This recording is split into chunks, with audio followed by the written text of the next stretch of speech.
السلام علیکم ورحمۃ اللہ وبرکاتہ، اہلا وسہلا ومرحبا بکم۔ الحمد للہ الذی بنعمتہ تتم الصالحات، لا حول ولا قوة الا باللہ۔ اللہ تعالیٰ کی رحمت اور اس کی توفیق کے ساتھ ہم نے بیسکس ٹو نو سیریز کی شروعات کر چکے ہیں، اور پریویس سیشن میں ہم نے حدیث جبرائیل کو ڈسکس کر رہے تھے۔ الحمدللہ انشاءاللہ ہم اس کو کنٹینیو کریں گے۔ ہم نے دیکھا تھا کہ ایمان کیا ہے نا، اور آخری بات جو تھی کہ اس میں کہ مرنے کے بعد اٹھائے جانے پر ایمان نا، وہی بات کہ آپ اپنے آپ کے بارے میں سوچیں، یعنی میں نے اس دنیا میں ہمیشہ تو نہیں رہنا، مجھے موت ایک نہ ایک دن آنی ہے۔ جب میں دنیا سے جاؤں گی تو سب مجھے اکیلے چھوڑ دیں گے، قبر میں میں اکیلی، حشر میں اکیلی، حساب کتاب کے وقت میں اکیلی، اعمال نامہ کے وقت میں اکیلی، ترازو جب تولے جائیں گے تب میں اکیلی، ہمیشہ کے لیے اکیلا پن، یعنی سبحان اللہ جنت یا جہنم کا فیصلہ ہونے تک نا، یعنی ان سارے مراحلوں میں کون میرا ساتھی ہوگا، کون میری ہمت بنے گا؟ یعنی خوف نہیں آتا آپ کو اکیلے پن سے؟ دنیا میں بھی جو لوگ اکیلے ہوتے ہیں نا، ان سے جا کر آپ پوچھیں کہ کتنا خوفناک ہوتا ہے، کتنی خوفناک ہوتی ہے تنہائی۔ تو دنیا جہاں صرف اندھیرا، یعنی سبحان اللہ قبر جہاں اندھیرا ہوگا وہاں پہ، یعنی سبحان اللہ نیک ہوں گے تو روشنی ہوگی، سبحان اللہ۔ تو وہی نا میں بتا رہی ہوں کہ اپنی زندگیوں کو نیک بنائیں تاکہ آپ کی قبر روشن ہو۔ کوئی نہیں ہوگا آپ کے ساتھ، یاد رکھیں یہ بات مجھے بہت ڈراتی ہے کہ میں اکیلی رہوں گی وہاں پہ۔ یعنی آپ سوچ کے دیکھیں اپنی پہلی قبر کی رات کیسی ہوگی، یعنی جب آپ کھڑے کیے جائیں گے، دوبارہ اٹھائے جائیں گے، نہ آپ کی ماں آپ کے ساتھ ہوگی، نہ آپ کے بھائی بہن آپ کے ساتھ ہوں گے، نہ آپ کے باپ، نہ آپ کے شوہر، کوئی نہیں ہوگا آپ کے ساتھ۔ کون بنے گا آپ کی ہمت؟ اس لیے دنیا میں اللہ کو اپنی ہمت بنائیں، دنیا میں ایک اور اکیلی امید اللہ سے لگائیں، کیونکہ یہی امید لگانے لائق ذات ہے، یاد رکھیں۔ کسی اور سے آپ امیدیں نہ لگائیں، کسی اور سے کوئی ایکسپیکٹیشن، کوئی مطالبہ نہ کریں، نہ رکھیں، کیونکہ سب نے ایک نہ ایک دن چھوڑ کر جانا ہے۔ محبت سے رہیں، پیار محبت کریں، ان کے بھی حقوق ادا کریں، لیکن جو تعلق باللہ آپ کا ہونا چاہیے اس کو رکھیں۔ اللہ سے جو تعلق ہے، اللہ کو جو نمبر 1 پوزیشن ہم نے دینی ہے وہ دیں۔ جب آپ اللہ کو نمبر 1 رکھیں گے، اللہ بھی آپ کو دنیا میں نمبر 1 رکھیں گے۔ سبحان اللہ، یہ اللہ کسی کا کچھ نہیں رکھتا، یاد رکھے۔ اللہ احسان کے لیول پہ واپس کرتا ہے۔ آپ اتنی اہمیت اللہ تعالیٰ کو دیتے ہیں تو واقعی میں وہ پلٹ کے آئے گی آپ کو، اللہ وہ اہمیت آپ کو دلوائے گا۔ سبحان اللہ۔ تو یہ بات ہمیشہ یاد رکھیں۔ کبھی کبھی ایمان کمزور ہو جاتا ہے، گناہ کی طرف دل بڑھتا ہے، تو یہ بات ہمیشہ یاد رکھیں کہ موت آنی ہے، گناہ کرتے کرتے موت آ جائے کسے پتہ۔ میں کسی کے بارے میں برا سوچ رہی ہوں، کسی کی غیبت کر رہی ہوں، کسی کا برا چاہ رہی ہوں، اس دوران میری موت آ جائے تو کیا ہوگا میرا حشر؟ دیکھیں ہر کوئی چاہتا ہے کہ سجدے میں اس کی موت ہے، شہادت کی موت نصیب ہو، لیکن ویسے اعمال بھی تو ہونے چاہیے نا۔ کلمہ شہادت اس کی زبان پہ ہو جب اس کی موت آ رہی ہو، لیکن زندگی بھی تو ویسی ہونی چاہیے نا۔ جیسے زندگی ویسی موت، لکھ لیں اس بات کو۔ اگر آپ چاہتے ہیں کہ یا ایتھا النفس المطمئنہ کی پکار کے ساتھ آپ کی رخصتی ہو اس دنیا سے، تو دنیا میں بھی ویسے اعمال کریں، دنیا میں بھی وہ تعلق باللہ رکھیں۔ یعنی مومن کی موت سب سے میٹھی اور لذیذ ترین چیز ہوتی ہے، حدیث میں بات آتی ہے، ایک تحفہ ہوتا ہے، عید ہوتی ہے سبحان اللہ اس کے لیے، کیونکہ وہ اللہ سے ملاقات کے لیے جا رہا ہوتا ہے۔ مرنے کے بعد پر ایمان جب ہوتا ہے تو اعمال نیک ہوتے ہیں، اعمال صحیح ہوتے ہیں، ہم سیدھے ہوتے ہیں دنیا میں۔ جتنے سیدھے آپ ہوتے ہیں اتنے آپ کے کام بھی اللہ آسان کر دیتے ہیں، یاد رکھ لیں۔ جتنا آپ کا تعلق باللہ مضبوط ہوتا ہے اتنی آسان آپ کی زندگی ہوتی ہے، لکھ لیں اس بات کو۔ اللہ اکبر کبیرہ۔ تو آگے ہم دیکھتے ہیں سبحان اللہ اسلام کو، یعنی جب جبرائیل علیہ السلام نے آپ صلی اللہ علیہ وسلم سے پوچھا کہ اسلام کیا ہے، تو آپ صلی اللہ علیہ وسلم نے فرمایا کہ اسلام یہ ہے کہ تم خالص اللہ کی عبادت کرو، اس کے ساتھ کسی اور کو شریک نہ کرو۔ اللہ اکبر۔ یعنی اس کے نہ ذات میں شرک نہ صفات میں شرک، خالص اسی کی عبادت. یعنی اللہ کی عبادت تو سب کرتے ہیں مسلمان، لیکن خالص اللہ تعالیٰ کی عبادت بہت کم لوگ کرتے ہیں. توحید یہ تو جان ہے، ایمان جان ہے، یاد رکھیں. توحید کیا ہے کہ اشہد اللہ الہ الا اللہ و اشہد ان محمد عبدہ و رسولہ. لا الہ الا اللہ، لا سے شروع ہوتا ہے ہمارا کلمہ، کہ نہیں کوئی الہ اس کے علاوہ، نہیں کوئی مالک، نہیں کوئی خالق، نہیں کوئی ہمیں پالنے والا، نہیں کوئی یعنی رحمان رحیم اس کے صفات آپ دیکھ لیں، نہیں کوئی رزق دینے والا، نہیں کوئی بارش برسانے والا، نہیں یعنی کسی کے ہاتھ میں کچھ نہیں، سارا کا سارا کنٹرول اللہ کے ہاتھ میں ہے. یہ ایمان جب آتا ہے نا، سبحان اللہ، تبھی انسان کی زندگی میں اللہ تعالیٰ کی رحمتیں برستی ہیں. یعنی خالص اللہ تعالیٰ کی عبادت کرنا، یہی تو اسلام ہے جو آپ صلی اللہ علیہ وسلم فرما رہے ہیں، یہی تو مقصد حیات ہے. ٹھیک ہے. اور اسی طرح آپ صلی اللہ علیہ وسلم آگے فرماتے ہیں کہ نماز قائم کرو. نماز کیا ہے؟ نماز کو بہت ڈیٹیل سے میں بیان کر سکتی ہوں، لیکن میں آپ کو سمپل سے بتاتی ہوں. نماز ڈیلی 5 وقت کی ملاقات ہے اللہ تعالیٰ سے. یعنی دن میں جو بھی آپ اعمال کرتے ہیں اللہ تعالیٰ سے پوچھ کے کرتے ہیں. نماز میں آپ کو گائیڈنس ملتی ہے، آپ دعا کرتے ہیں اہدنا الصراط المستقیم، آپ ہدایت طلب کرتے اللہ سے ہر کام میں. اللہ جی آج میرے کام ہے، اس میں میری رہنمائی کرے، کون سے کام کو کس طریقے سے میں کروں، میرے ہر کاموں کی یعنی اصلاح کر دے. 5G کنیکشن آپ لے لیں اس کو، نماز، جو کہ 5G کنیکشن بہت سموتھ اور بہت فاسٹ ہوتا ہے، بہت ہی پرفیکٹلی ورک کرتا ہے. تو یہی آپ کا 5G کنیکشن ہے اللہ تعالیٰ کے ساتھ. سبحان اللہ، کہ آپ اپنی 5 وقت کی نماز کو، اس کا مقصد ہی اللہ تعالیٰ کا قرب ہے. اور ہماری نمازیں کیسی ہے جس میں سبحان اللہ نہ شعور ہے، نہ خشوع خضوع، کچھ نہیں. ہم سمجھتے ہی نہیں، ہمارا دل کہیں، دماغ کہیں، ہمارا صرف وہ کیا کہتے ہیں سبحان اللہ، باڈی پریزنٹ مائنڈ ایبسنٹ والی ہماری نمازیں ہوتی ہیں. اور ایسی نمازیں جو ہے نا ہمارے لیے وبال بنیں گی، یاد رکھیں. یعنی اللہ تعالیٰ سورۃ ماؤن میں کہتے ہیں، کیا کہتے ہیں کہ بربادی ہو ان نمازیوں کے لیے جو اپنی نمازوں سے غافل ہیں. نمازوں میں غفلت ہے، نماز میں ہے لیکن پھر بھی شعور نہیں. سمجھ رہے ہیں بات کو؟ آپ کیا پڑھ رہے ہیں آپ کو نہیں پتہ، پڑھے جا رہے ہیں. اللہ تعالیٰ سامنے ہیں آپ کے، اللہ تعالیٰ سے آپ بات کر رہے ہیں نماز میں، اور آپ اتنی غفلت برت رہے ہیں نماز میں. اللہ کہتا ہے کہ بربادی ہے، تباہی ہے. اللہ اکبر کبیرہ، سبحان اللہ، ویل ہے. بہت ڈرنے کی بات ہے، اور اپنی نمازوں کی اصلاح کرنے کی ضرورت ہے. نماز کا مقصد یعنی نماز مقصد نہیں، اللہ کی رضا حاصل کرنا، اللہ کا قرب حاصل کرنا، اس سے ملاقات کرنا نماز کا مقصد ہے. یاد رکھیں، جو دنیا میں اللہ تعالیٰ سے اپنی ملاقات کو بہترین بنائے گا، اپنی تعلق باللہ کو مضبوط رکھے گا، کل قیامت کے دن بھی وہ اللہ تعالیٰ اس سے ملاقات کریں گے. ورنہ کچھ لوگ تو ایسے جن کی طرف اللہ دیکھیں گے بھی نہیں. اللہم لا تجعلنا منہم. بہت ڈرانے والی بات ہے. آپ کیا چاہتے ہیں کہ اللہ آپ سے ملاقات کرے یا نہیں؟ آپ چاہتے ہیں کہ اللہ سے آپ ملاقات کریں، کل جنت میں جائیں، آپ صلی اللہ علیہ وسلم کے ہاتھ سے آپ حوض کوثر پئیں؟ تو آپ صلی اللہ علیہ وسلم نے کیا کہا؟ نماز میری آنکھوں کی ٹھنڈک ہے.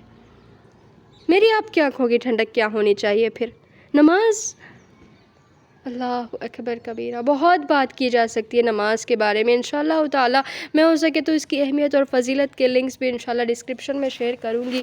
آپ دیکھیں، سمجھیں، علم حاصل کریں اس کے بارے میں، کیونکہ اس میں پورے طریقے سے میں آپ کو نہیں بتا سکتی، بس خلاصہ دے سکتی ہوں، روح تک پہنچا سکتی ہوں بس. یعنی نماز کی روح اللہ کی قربت ہے. اسی طرح روزے کے بارے میں آپ صلی اللہ علیہ وسلم نے آگے فرمایا کہ نہیں، نماز قائم کرو، اس کے بعد زکوٰۃ فرض ادا کرو. یعنی جو زکوٰۃ تم پر فرض ہے، اپنے سال کے مال میں سے 2.5% جو تم نے نکالنا ہے، جس پر زکوٰۃ فرض ہے وہ زکوٰۃ ادا کریں. اس نہ ادا کرنے کے بہت ہمیں وعیدیں قرآن و حدیث سے ملتی ہیں، وہ بھی میں انشاءاللہ تعالیٰ شیئر کر دوں گی، آپ دیکھ لیں، علم حاصل کریں اس کے بارے میں، ٹھیک ہے۔ کیا اللہ تعالیٰ ہم سے مانگتے ہیں بتائیں زکوٰۃ میں؟ آپ ٹیکسز دیکھ لیں گورنمنٹ کے اور ایک طرف زکوٰۃ دیکھ لیں، صرف 2.5%۔ سبحان اللہ، کتنا مہربان ہے اللہ تعالیٰ مجھ پہ اور آپ پہ، اور وہ بھی دینے سے ہمارے ہاتھ رکتے ہیں، دل رکتے ہیں، اللہ اکبر، بہت افسوس کی بات ہے، ٹھیک ہے۔ اس کے بارے میں بھی آپ علم حاصل کریں انشاءاللہ تعالیٰ۔ پھر رمضان کے روزے رکھو، روزوں کا یعنی سب کو پتہ ہے رمضان کے روزے فرض ہے، رکھنے ہیں، کیوں رکھنے ہیں، کیا مقصد ہے؟ اللہ کے ہر حکم کی ایک حکمت ہے، اللہ نے کوئی بھی حکم ایسے ہی نہیں دے دیا۔ ماں بچے کو کچھ تاکید کرتی ہے، کسی چیز سے روکتی ہے، تو ماں کو پتہ ہوتا ہے کہ میں کیوں کہہ رہی ہوں یہ بات، بچہ سمجھے نہ سمجھے، لیکن بچے کے بھلائی کیا ہے کہ ماں کی بات مانے۔ سبحان اللہ، اللہ کی تو کوئی مثال نہیں، لیکن اللہ تعالیٰ نے جب روزے فرض کیے میرے آپ کے اوپر تو مقصد تقویٰ ہے، لعلکم تتقون، سورۃ بقرہ میں اللہ تعالیٰ فرماتے ہیں۔ اللہ اکبر کبیرہ۔ ہم نے شہر رمضان سیریز کیے ہوئے تھے الحمدللہ 2 ایئرز بیک شاید، سبحان اللہ، تو اس میں بتایا تھا میں نے کہ یعنی سارا کچھ وہاں پہ رمضان، روزوں کے بارے میں، تقویٰ کے بارے میں، قرآن کے بارے میں، یعنی علم، ذکر، باقی سارا کچھ اس میں الحمدللہ کور ہو چکا تھا۔ وہ سیریز سے آپ ایک دفعہ گزرے انشاءاللہ، بہت کچھ سیکھنے کو ملے گا، بہت اصلاح ہوگی آپ کی انشاءاللہ تعالیٰ اس سے بھی، ٹھیک ہے۔ میں لنک یعنی آپ ایک دفعہ ڈسکرپشن سے گزر جائیں، جو بھی لنکس میں نے دی ہوئے ہوتی ہیں وہ آپ سیو کر لیں، جب بھی آپ کو وقت ملے، یعنی وقت نکالیں اس کے لیے نا۔ ہدایت کی 5 شرائط میں قربانی شرط ہے، کہ وقت کی قربانی شرط ہے علم حاصل کرنے کے لیے، اور علم کے بغیر مقصد پورا نہیں ہوگا، یاد رکھیں، ٹھیک ہے۔ تو روزوں کا مقصد تقویٰ ہے کہ ہم جیسے کھانے پینے سے بچتے ہیں اور جن چیزوں سے منع کیا گیا روزے میں کرنے سے اس سے ہم بچتے ہیں، یہ تقویٰ کی عادت اللہ تعالیٰ ڈال رہے ہوتے ہیں۔ 1 مہینے کی تقویٰ ٹریننگ ہوتی ہے، یہ یاد رکھیں کہ اللہ تعالیٰ کی نافرمانی سے بچ جاؤ۔ حلال سے بچ رہے ہو، آپ کھانا پینا حلال ہے لیکن اس سے بچ رہے ہو اس لیے کہ کل حرام سے بچ جاؤ۔ سمجھ رہے ہیں آپ بات کو؟ سبحان اللہ، کہ تقویٰ ٹریننگ ہے یہ ہماری۔ اگر ہمیں روزے سے تقویٰ حاصل نہیں ہوا تو روزے کا مقصد پورا نہیں ہوا۔ اللہ اکبر کبیرہ، سمجھنے کی بات ہے کہ ہم روزوں کا مقصد ادا کریں، اس کا حق ادا کریں، تبھی اس کا پورا اجر ہمیں ملے گا۔ یعنی آپ کوئی چیز خریدنا چاہتے ہیں اور آپ اس کا دام نہیں دیتے تو وہ چیز آپ کو نہیں ملتی، دام دینا پڑتا ہے، یاد رکھیں۔ کوئی بھی چیز آپ کیوں نہ لے لیں، آپ اگر واقعی میں اجر چاہتے ہیں، اس کا جب تک آپ مقصد تک نہیں پہنچیں گے، وہ اصل اجر جو اللہ تعالیٰ نے رکھا ہوا ہے وہ آپ کو نہیں ملے گا۔ سمجھ رہے؟ وہ دکاندار کی بات جو کہ کوئی چیز خریدنی ہے تو دام دینا پڑے گا، سملرلی یہی ہے سبحان اللہ کہ آپ نے اگر واقعی میں جنت میں جانا ہے تو اس کا سبحان اللہ آپ نے دنیا میں پے کرنا ہے اس کے لیے۔ اتنی آسان نہیں ہے، اتنی سستی نہیں ہے جنت جتنی میں نے آپ نے سمجھی ہوئی ہے۔ تو تقویٰ شرط ہے روزوں کے لیے، ٹھیک ہے، کہ روزے کے بعد تقویٰ آ جانا چاہیے انسان کے اندر، اس کی زندگی میں بدلاؤ آ جانا چاہیے رمضان کے بعد، الحمدللہ انشاءاللہ تعالی، ٹھیک ہے۔ اور اس کے بعد آتے ہیں پھر جبرائیل علیہ السلام نے احسان کے متعلق سوال کیا، تو احسان کے بارے میں آپ صلی اللہ علیہ وسلم نے فرمایا کہ احسان یہ ہے کہ تم اللہ تعالیٰ کی عبادت اس طریقے سے کرو گویا کہ تم اسے دیکھ رہے ہو، یا کم سے کم یہ درجہ نہ حاصل ہو تو کم سے کم یہ تو سمجھو کہ وہ تمہیں دیکھ رہے ہیں۔ یعنی پہلے ایمان لے آؤ، ٹھیک ہے، پھر اس کے بعد عبادت کرو، اسلام، ایمان کے بعد اسلام، اور کیسے عبادت کرو؟ احسان کے لیول پہ ہی تو احسان سکھاتا ہے ہمارا دین ہمیں، کہ کوششیں کرو، حد الوسع کرو، یہ نہیں کہ کچھ کر دیا چھوڑ دیا، آدھی ساری کوششیں آدھا سارا دین نہیں، احسان کے لیول پہ۔ اور یہ احسان کیا ہے؟ جتنا تم کر سکتے ہو اتنا کرو۔ یعنی میں آپ کو ایک مثال سے دیتی ہوں، ایک شخص کے پاس 100 روپے ہیں اور ایک شخص کے پاس 50 روپے ہیں، ٹھیک ہے، اور احسان کی مثال میں آپ کو دے رہی ہوں، ٹھیک ہے۔ اللہ تعالیٰ کیا دیکھتے ہیں ان دونوں میں سے؟ کوانٹٹی نہیں، کوالٹی دیکھتے ہیں اللہ تعالیٰ۔ یعنی جس کے پاس 100 روپے ہے اس نے صدقہ کیا 50 کا، ٹھیک ہے، سمجھ لے 50 کا اس نے صدقہ کیا، اور جس کے پاس 50 روپے ہیں اس نے 30 کا صدقہ کیا. سمجھ رہے ہیں آپ بات کو؟ میتھمیٹکس آ رہی ہے تو آپ سمجھ رہے ہوں گے، ٹھیک ہے. تو جس نے 50 کا صدقہ، ایک شخص نے 50 روپے صدقے کیے، ایک شخص نے 30 روپے صدقہ کیا، زیادہ کون سا ہے؟ 50 زیادہ ہے یا 30؟ دیکھا جائے تو 50 زیادہ ہے، لیکن اجر کس کو زیادہ ہے؟ 30 والے کو زیادہ ہے. احسان اس نے کیا.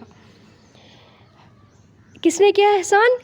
50 والے نے کیا، کیونکہ اس نے اپنا 50% دیا، اس نے 50% سے زیادہ دیا، 25 نہیں 30 دیا، اس نے 30 صدقہ کیا. یعنی استطاعت کے مطابق اللہ تعالیٰ کوششوں کو دیکھتے ہیں، اور اللہ یہی چاہتا ہے کہ تم اپنی استطاعت کے مطابق حد الوسع کوشش کرو احسان کے لیول پہ، کہ اللہ تمہیں دیکھ رہا ہے اور تم کم سے کم، یعنی تم اللہ کو دیکھ رہے ہو، ایسا احسان کے لیول پہ کام کرو. لیکن اگر یہ درجہ نہ حاصل ہو سکے، کم سے کم یہ تو سوچ لو کہ اللہ تو تمہیں دیکھ رہا ہے. کچھ بھی کرنے سے پہلے، کچھ بھی بولنے سے پہلے، سننے سے پہلے، دیکھنے سے پہلے، اعمال سے پہلے اللہ مجھے دیکھ رہا ہے. سبحان اللہ. تو یہ چیز آتی ہے ایمان سے، اسلام سے. اور احسان، محسن، اللہ تعالیٰ محسنین سے محبت کرتے ہیں، یاد رکھیں. تو احسان کے لیول پہ کرنے کی آپ کوشش کریں. احسان کے لیول پہ آپ اللہ تعالیٰ کے علم کے لیے وقت نکالیں. یعنی آپ کو بہت، یعنی جو فری ہے اور وہ وقت لگا رہے، اتنی اللہ تعالیٰ اس کے، یعنی اتنا اس کو اجر نہیں ملتا جو بزی اسکیڈول میں اللہ کے علم کے لیے وقت نکال رہے. بہت بزی رہتا ہے، وہ ہوم میکر بھی ہے، امپلائی بھی ہے، اور بچوں کی تربیت بھی ہے ان کے سر پہ، بہت ساری ذمہ داریاں ہیں، لیکن پھر بھی وہ کم سے کم ایک ہاف این آور اللہ کے علم کے لیے نکالتی ہے. یہ دن رات اللہ کے لیے، علم کے لیے وقت کیوں نہ نکالے، 2 سے 3 گھنٹے کیوں نہ لگا لے، کیونکہ یہ تو اس کے پاس وقت ہے. جس کے پاس نہیں ہے وہ لگا رہا ہے، یہ اللہ تعالیٰ کو زیادہ پسند ہے. یاد رکھیے، اسی کو احسان کہتے ہیں. سمجھ رہے ہیں آپ بات کو؟ سبحان اللہ. تو کہے سننے میں اللہ تعالیٰ سے دعا ہے کہ جو بھی غلطیاں ہوئی ہیں معاف کرے، اور ہم سے بہترین طور پہ قبول کرے، اور ہمارے اندر وہ واقعی میں جو ایمان ہونا چاہیے وہ لائے. اسلام ہم نے جو کہ قبول کیا ہے، مسلمان کہلاتے ہیں، تو خالص اللہ تعالیٰ کی عبادت کریں. اور یہ سارے جو بھی زکوٰۃ، روزہ، نماز اور حج کی بات بھی آتی ہے، سبحان اللہ، وہ ہم انشاءاللہ تعالیٰ پھر کبھی بات کریں گے اس پہ. لیکن فی الحال اس حدیث جبرائیل میں ہم کو یہ دیکھنے کو ملا تھا کہ سبحان اللہ، اسلام، ایمان، اسلام اور احسان کے بارے میں، ٹھیک ہے. تو اللہ تعالیٰ ہمیں ایک مضبوط مومن بنائے، مضبوط مسلمان بنائے، اور مضبوط محسن بنائے. محسن وہ ہوتا ہے جو بہت اعلیٰ نمبر 1 پوزیشن پہ ہوتا ہے، محسن، ٹھیک ہے. یہ آپ کو قرآن سے جب آپ جڑیں گے نا، اور اچھے سے آپ کو سمجھ آئے گا انشاءاللہ تعالی. ٹھیک ہے. ربنا تقبل منا انک انت السمیع العلیم وتب علینا انک انت التواب الرحیم. جزاکم اللہ خیرا کثیر واحسن الجزاء فی الدنیا والآخرہ. والسلام علیکم ورحمۃ اللہ وبرکاتہ.